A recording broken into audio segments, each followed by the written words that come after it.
Hello everyone, and I will be making a response video to the 8-bit broadcast's video, Real Nintendo Hanafuda Cards. He made the video 4 years ago, and basically he got an old deck of Nintendo Hanafuda cards from a flea market in Rome.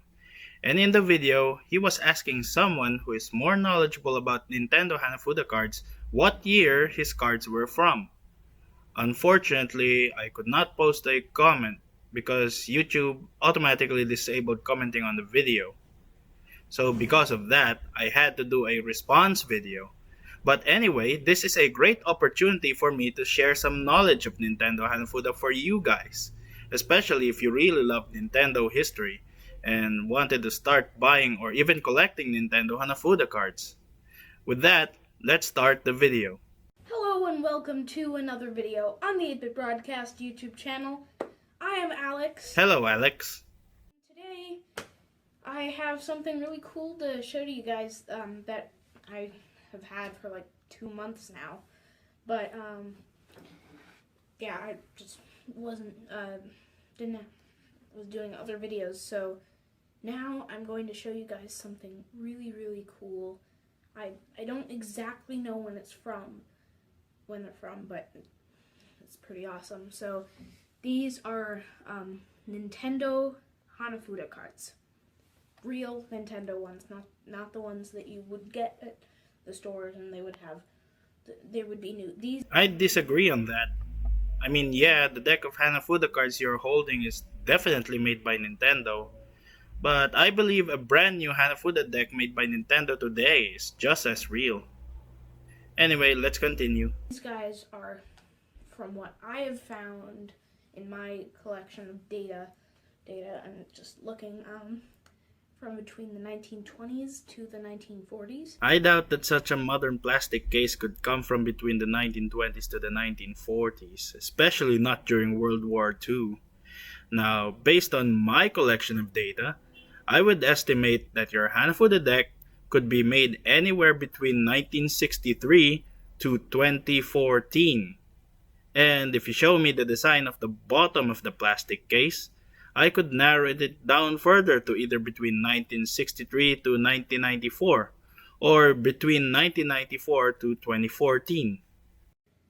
And they're pretty cool because they have the original logo of Nintendo Kopai. Yeah, some facts about that Nintendo Kopai thing. The kanji of the word Kopai is the same as the kanji of the word Karta.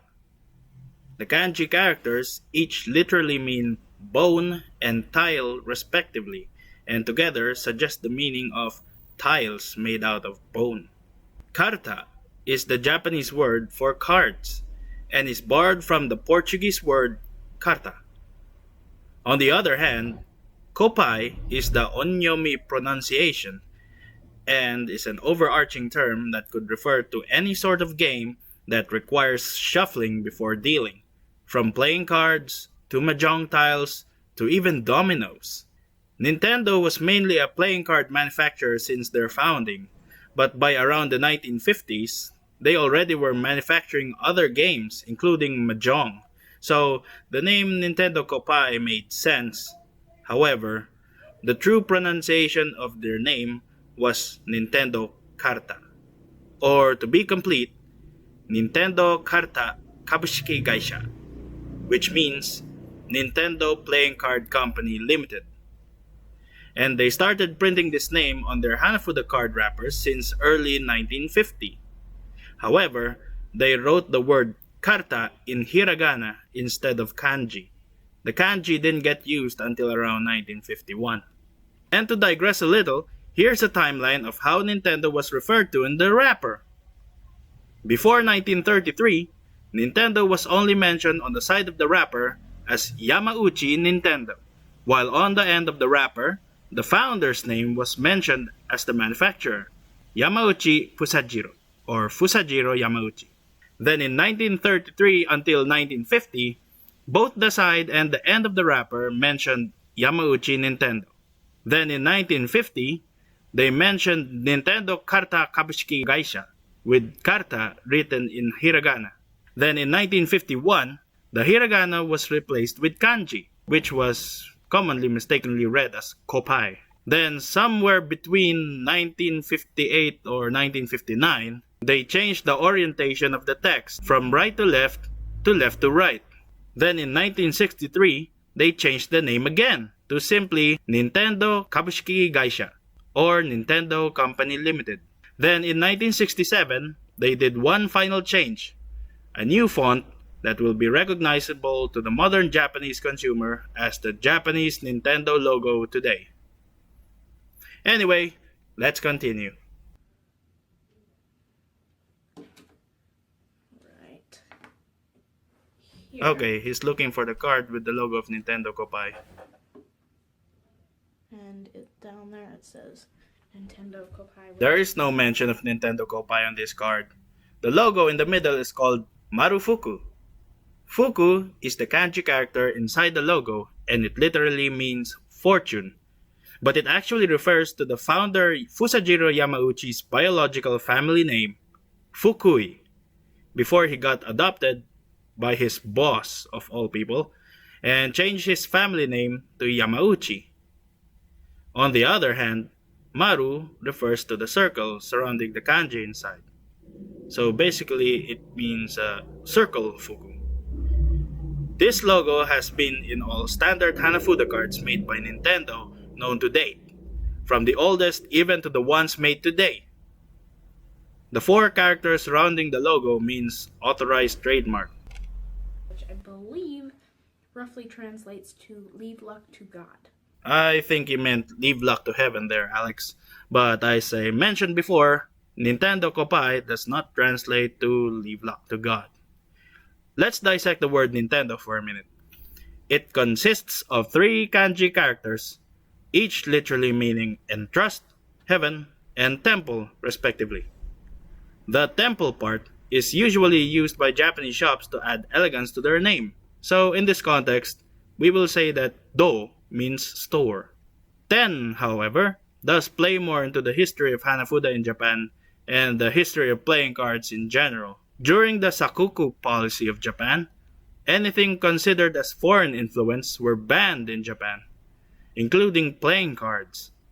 On top of this, gambling was illegal in Japan.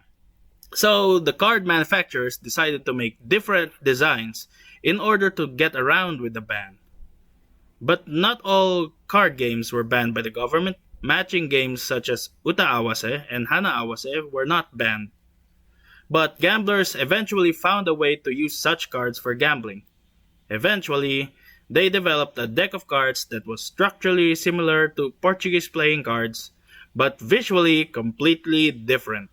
It adopted the design of Hana Awase and had flowers instead of numbers, and it had animals and objects instead of overprints, which were a Japanese edition, by the way.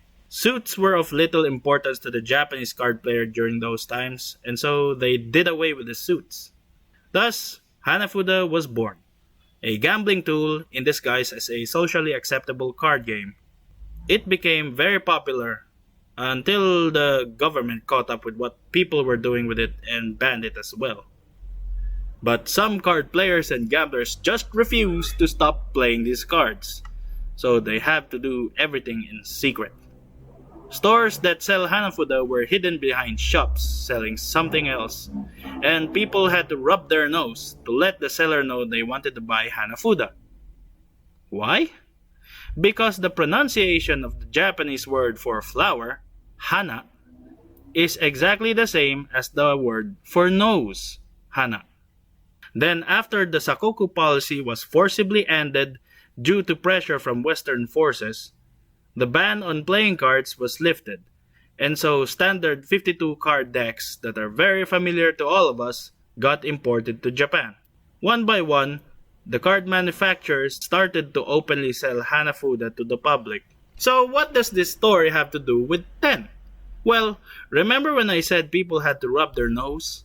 That's because one card manufacturer, Oishi Tengudo, noted this trend and acknowledged it by using the Tengu, a character of Japanese folklore, as a mascot of sorts because of his giant nose. Not only that, But the Tengu's name got incorporated into their name as well, Tengudo. So Ten in Nintendo actually refers to the Tengu, the mascot of Hanafuda. Now, where does Nin fit in? Well, a Yakuza member will tell you that Nin refers to Yakuza, who refer to themselves as Ninkyo Dantai. Maybe that was the reason why Nintendo Cards got its first success, by giving the impression that they were the purveyors of Hanafuda to the Yakuza. They earned the trust of Yakuza parlors of the time. So is this what Nintendo originally means? A store that sells Hanafuda cards to the Yakuza? We may never know, because nobody at Nintendo seems to remember. Personally, my guess is that they just wanted to use a name similar to Tengudo, but not exactly the same. And sure enough, decades after the founding of Nintendo, another card manufacturer would be founded carrying a name similar to theirs, Ryutendo. But I will not talk about them in this video. So, where did the leave luck to heaven explanation came from? Well, in 1954, Nintendo filed a trademark patent in the US Patent Office. And sure enough, volume 699 of the official gazette of the US Patent Office mentions this trademark and gives an explanation to their name. The Japanese character in the circle is pronounced fuku and means happiness, fortune, or wealth in English. The other Japanese characters are pronounced Nintendo and constitute a fanciful expression having no precise dictionary meaning either in Japanese or English, but may be given the approximate sense of a corporation whose fortune or prosperity should be left to the mercy of heaven. So what I get from this is that during the trademark application, Nintendo was probably asked for the meaning of their company name, and none of the people from Nintendo knew the meaning, so they decided to do a quick explanation by literally taking the individual meaning of the characters in the word Nintendo, plus added Fuku into the mix, tried to make sense of them, and came up with the phrase, a corporation whose fortune should be left to the mercy of heaven. Eventually, this long explanation became shortened to leave luck to heaven, as a reference to its roots as a manufacturer of playing cards, which was a game of chance. And so this phrase is what video game trivia geeks keep repeating today. Leave luck to heaven. Leave luck to heaven. Leave luck to heaven. Leave luck to heaven. Leave luck to heaven. Anyway, let's continue. Because there was a playing card company, and so we were at this Italian flea market we went to on the last day of Rome. I think I have some footage that actually has the cards in it. So we're walking around and we're just looking at stuff, and we stop at every single stall for like 25 stalls, and we're just walking and looking, and then boom, I see on this little thing, on this little pedestal thingy, this card container, and it had the one that I recognized from my Mario Nintendo Hanafuda cards. But Oh, so that's the new Hanafuda cards you were talking about earlier. By the way, Mario Hanafuda is very beautiful, although the cards are very confusing to use for gameplay, as any character Hanafuda cards tend to be. But still, Nintendo continues to manufacture standard Hanafuda cards alongside these Mario-themed ones. Anyway, continue. it was slightly different, and I was like, those are the Nintendo Hanafuda card designs. So I quickly whisper over to my mom, Mom, those are Nintendo Hanafuda cards. And my mom already knows that I'm like really interested in this stuff. So we talked to this guy who's just like sitting, and we ask him, per favore, quanti costi, something like that, and we point at it, and he says 35 euros. 35 euros is about 40-ish US dollars, and that's a lot for a deck of old cards. Well, we still don't know exactly how old they are. But he's just like very mad, grumpy man. So we walk away, look at stuff, and over there he's chatting with his family, and the wife is just like scolding him like and so then we come back and we ask the wife, and she says 25 euros. And the guys know, like, no, 27 euros. And then we're just going back and forth. 25, 27, 28, 20, 30, 35, 36, 45. All of these different numbers, and we just keep on going until he finally says 22 euros. And we're like, at this point, we can't get it lower than that, so hand over the money. I'm pretty sure I would have paid the same if I didn't have a Nintendo Hanafuda deck before. Luckily, I got mine for cheap. Unfortunately, I wanted to know what's the difference between the 3 brands of Hanafuda, and I ended up buying all 3 of them brand new. And since then, I've amassed a sizable collection of Hanafuda cards from various manufacturers. And we have them, and once we got back to Budapest, I did some research, and what I have found is because Nintendo changed logos, they had this same logo from 1889 to 1950, and then this logo with this one on here, so... Nope. Like I said earlier, they didn't stop using it. Nintendo continues to use that logo on their Hanafuda cards even to the present day, though they gradually stopped using it on their other products. Yeah, but Nintendo originally had... Oh wait, what's this? The first cheap plastic was invented in 1907, and I guess it was a while till it became widely used.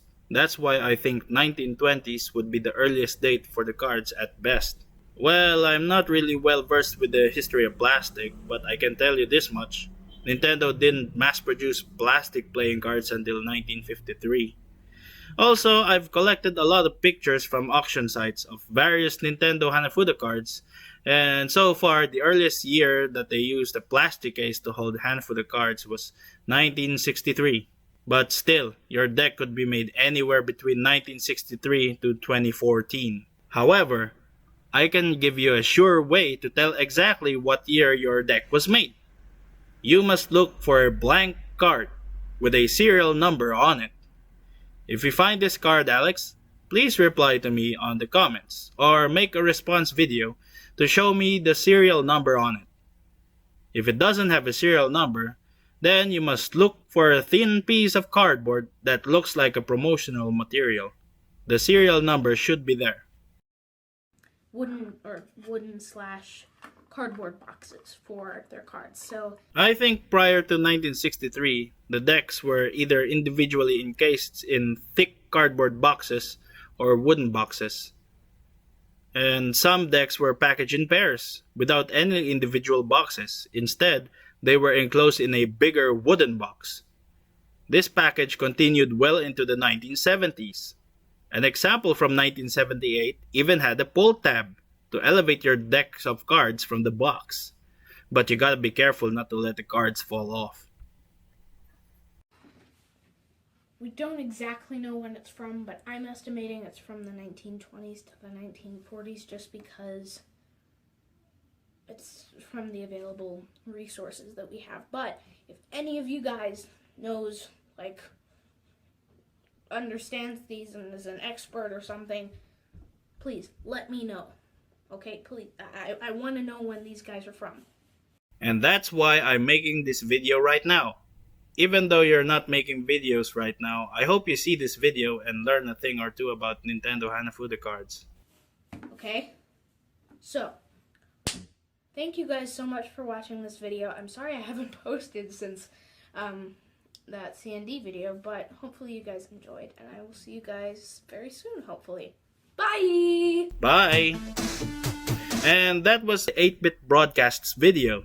I'm just very glad to see another person get a hold of a Nintendo Hanafuda deck and be enthusiastic about it, even though his mom ended up paying almost the amount of money you would pay for a brand new Hanafuda deck just to get an old second-hand open deck. Well, thank you guys for watching, and Suryung still doesn't know how to end his videos.